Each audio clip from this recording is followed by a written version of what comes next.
Salam sejahtera bagi kita semua. Hari ini Bapak akan membagikan video pembelajaran untuk materi mata pelajaran IPA Terpadu kelas 2.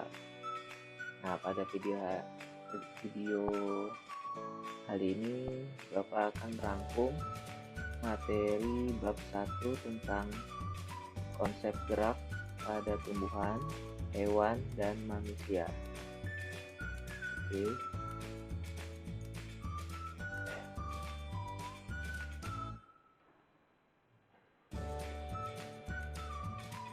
Ringkasan materi bab 1 IPA Terpadu kelas 8.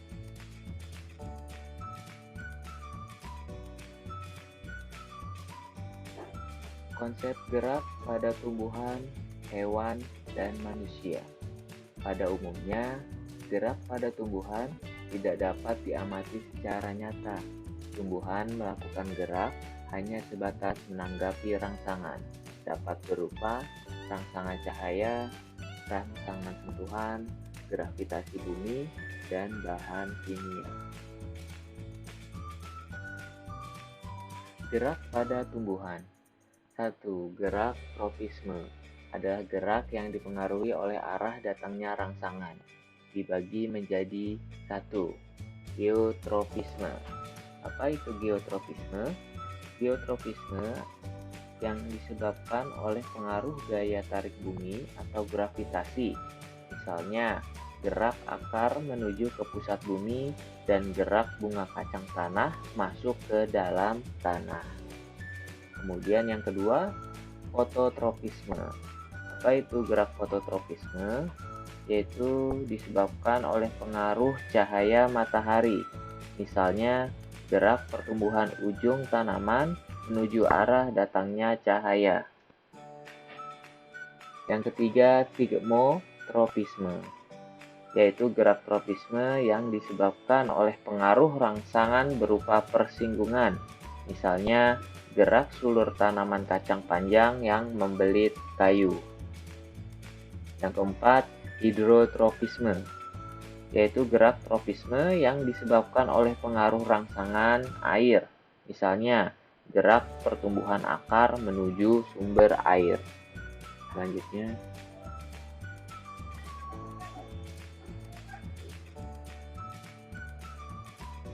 gerak pada tumbuhan. Gerak nasti adalah gerak yang arahnya tidak dipengaruhi oleh arah datangnya rangsangan. Di antaranya 1. Nikinasti, yaitu gerak nasti akibat rangsangan lingkungan berupa sore hari atau malam hari. Misalnya, gerak menutupnya daun petai Cina pada sore hari atau malam hari. Pada pagi hari, daun petai Cina kembali membuka. Yang kedua, seimonasti, yaitu gerak nasti akibat rangsangan sentuhan. Misalnya, gerak menutupnya daun putri malu atau Mimosa pudica ketika memperoleh rangsangan sentuhan. Setelah tidak ada pengaruh rangsangan, maka daun putri malu akan membuka kembali. Yang ketiga, fotonasti, yaitu gerak nasti akibat rangsangan cahaya. Misalnya, gerak mekar bunga pukul 4 atau Mirabilis jalapa. Kemudian yang keempat, termonasti, yaitu gerak nasti akibat rangsangan suhu. Misalnya, mekarnya bunga tulip pada musim semi. Yang kelima, gerak nasti kompleks, yaitu gerak nasti yang dipengaruhi oleh lebih dari satu macam rangsangan. Misalnya, gerak membuka dan menutupnya stomata. Misalnya, gerak membuka dan menutupnya stomata karena rangsangan cahaya matahari, zat kimia, air, dan suhu. Oke, kita lanjut. Masih gerak pada tumbuhan. Gerak taksis adalah gerak berpindah tempat dari seluruh bagian tumbuhan yang arah perpindahannya dipengaruhi oleh jenis rangsangannya. Di antaranya 1. Fototaksis. Apa itu fototaksis? Yaitu gerak taksis akibat rangsangan berupa cahaya. Contohnya, gerak kloroplas ke sisi sel yang memperoleh cahaya. Kemudian yang kedua, kemotaksis, yaitu gerak taksis akibat rangsangan berupa zat kimia. Contohnya, gerak sel spermatozoid menuju sel telur pada tumbuhan lumut dan tumbuhan paku. Oke, selanjutnya kita masuk ke dalam subbab sistem gerak pada manusia. Dalam sistem gerak, tulang dikenal dengan alat gerak pasif dan otot dikenal dengan alat gerak aktif. Karena tulang tidak dapat bergerak sendiri tanpa melibatkan otot yang menempel pada tulang. Struktur dan fungsi rangka. Struktur rangka dibangun oleh banyak tulang yang bergabung menjadi satu kesatuan yang disebut rangka. Di antaranya, 1. Tulang. Pada tubuh manusia, setidaknya ada sekitar 206 tulang yang berbeda-beda. Semuanya tulang tersebut dapat dikelompokkan berdasarkan bentuk, jaringan penyusun, dan letaknya. Oke, kita masuk ke tulang berdasarkan bentuknya. 1.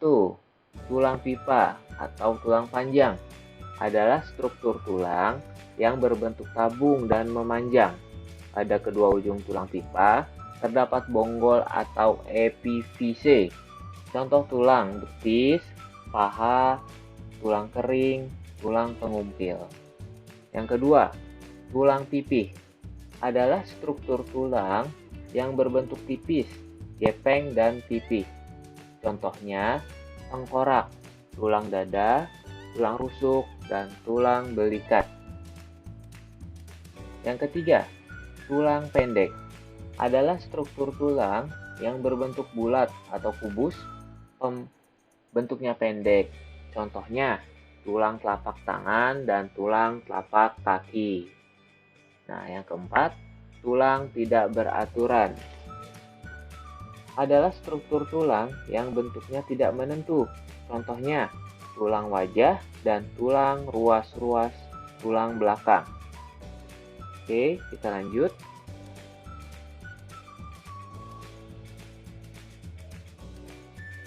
Tulang berdasarkan jaringan penyusunnya. Berdasarkan jaringan penyusunnya, tulang dibagi menjadi 1. Tulang rawan atau kartilago, yaitu tulang yang banyak mengandung zat kolagen sehingga berbentuk lentur. Berdasarkan sifat kelenturannya, tulang rawan tersebut terutama berfungsi sebagai bantalan pada hubungan antar tulang. Kemudian yang kedua, tulang sejati, yaitu tulang keras yang terbentuk melalui proses osifikasi. Nah, pada proses tersebut terjadi pergantian zat kolagen dengan zat karbonat yang membuat tulang sejati menjadi keras dan kaku. Dalam tubuh, tulang sejati berfungsi sebagai penyusun sistem rangka dan pelindung organ-organ yang vital. Oke, kita lanjut. Tulang berdasarkan letaknya. Berdasarkan letaknya, tulang-tulang yang menyusun kerangka tubuh manusia dapat dibedakan atas tulang kepala atau tengkorak, tulang badan, dan tulang anggota gerak. Kalian bisa lihat gambarnya di samping.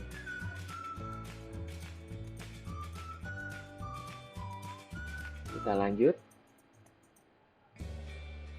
Perkembangan tulang. Nah, tulang juga melakukan perkembangannya.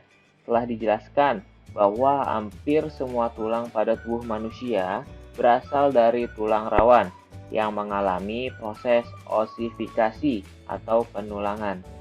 Namun, pada beberapa bagian tubuh masih berupa tulang rawan dan tidak mengalami osifikasi meskipun manusia tumbuh dewasa. Nah, contoh tulang rawan pada tulang ujung hidung dan tulang daun telinga. Nah, bagaimana proses terjadinya osifikasi?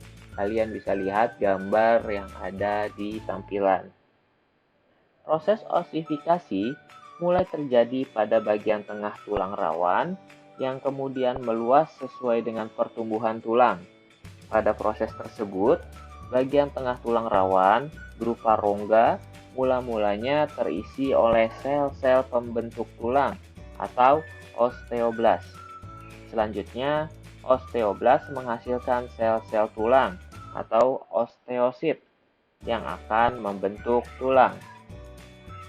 Selain terisi oleh osteoblas, pada bagian tengah tulang rawan juga dimasuki oleh pembuluh darah yang membawa zat makanan dan mineral, misalnya kalsium dan fosfor, sehingga membuat tulang menjadi keras. Nah, proses osifikasi berikutnya terjadi pada bagian ujung tulang rawan. Dalam perkembangannya, beberapa tulang mengalami penggabungan atau berfusi dan tumbuh secara bersama. Contohnya, tulang ekor yang semula terdiri dari 4 ruas bergabung menjadi satu seiring pertambahannya usia. Oke, kita lanjut. Struktur tulang dan fungsi sendi. Nah, pada tubuh manusia terdapat 3 jenis sendi, diantaranya 1. Sendi mati atau sinartrosis, merupakan jenis persendian yang sama sekali tidak dapat digerakkan. Contohnya, tulang tengkorak. Kemudian yang kedua, sendi kaku atau amfiartrosis, merupakan jenis persendian yang memungkinkan tulang dapat bergerak sedikit. Contoh, tulang ruas, tulang belakang. Nah, yang ketiga, sendi gerak atau diartrosis, merupakan jenis persendian yang memungkinkan tulang dapat bergerak bebas. Contohnya, sendi peluru, sendi engsel, sendi putar, dan sendi pelana. Oke, kita lanjut. Kita masuk ke sendi gerak. Sendi gerak dapat dibedakan menjadi 3 jenis, diantaranya 1. Sendi peluru, memungkinkan bergerak ke seluruh arah. Contoh, tulang lengan atas dengan gelang bahu. Yang kedua, sendi engsel, memungkinkan gerak ke satu arah saja. Contohnya, sendi pada siku, sendi pada lutut, sendi pada pergelangan tangan. Yang ketiga, sendi putar, memungkinkan terjadinya gerakan memutar. Contohnya, sendi pada ruas tulang belakang pertama atau atlas, dan kedua atau aksis pada leher. Yang keempat, sendi pelana, memungkinkan gerak ke dua arah. Contohnya, tulang telapak tangan dan ibu jari. Oke, kita lanjut. Kita masuk ke struktur dan fungsi otot. Otot pada tubuh manusia meliputi 40-50% dari bobot tubuh secara keseluruhan. Oleh karena itu, otot dianggap sebagai bagian tubuh paling besar. 1. Fungsi otot. Otot memiliki kemampuan untuk berkontraksi dan berelaksasi. Saat otot berkontraksi atau mengkerut, otot memendek dan menebal. Sebaliknya, saat otot berelaksasi atau mengendur, otot memanjang atau kembali ke ukuran semula. Yang kedua, macam-macam otot. Di antaranya,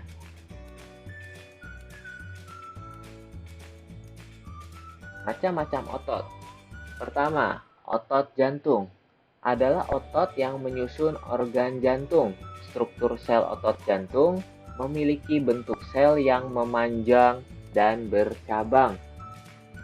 Kemudian otot polos merupakan otot yang banyak dijumpai pada organ tubuh kecuali jantung dan rangka.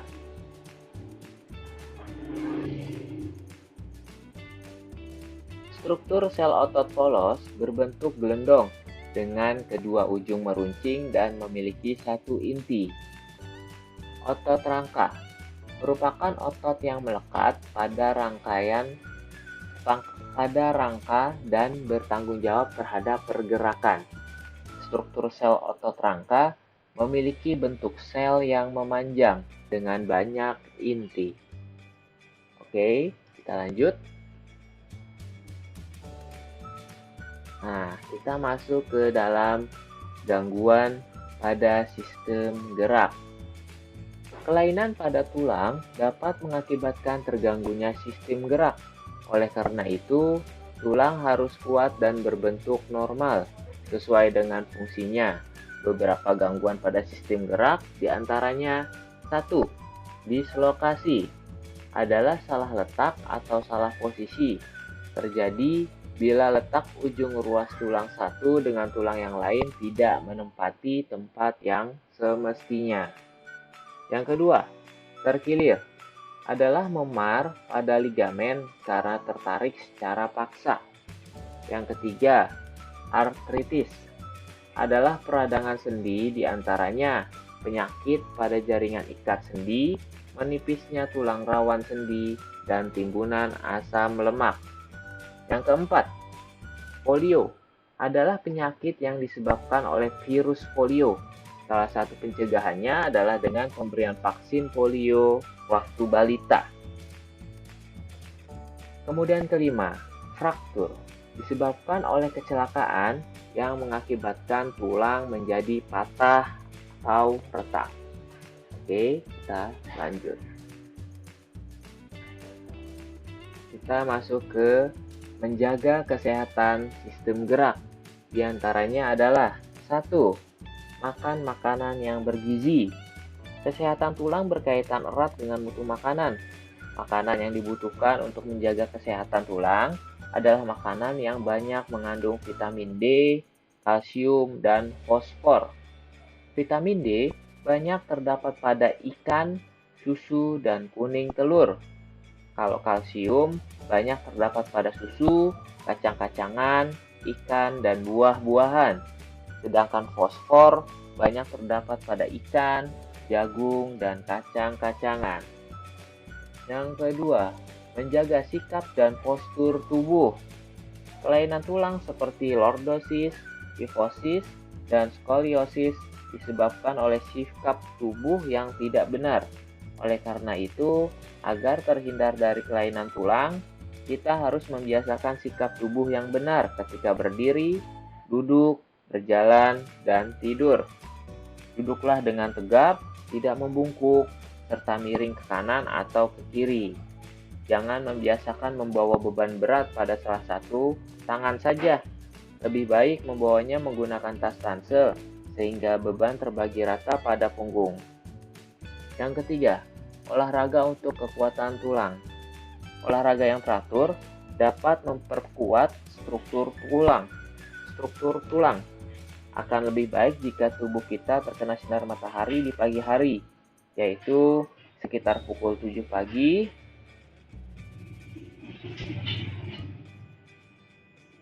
sekitar pukul 7 pagi. Pada waktu yang demikian, sinar matahari dapat membantu proses pengubahan provitamin D menjadi vitamin D. Oke, sekian materi bab 1 untuk IPA terpadu kelas 8. Jika ada pertanyaan lebih lanjut, kalian bisa langsung chat Bapak via WA ya. Terima kasih. Assalamualaikum warahmatullahi wabarakatuh.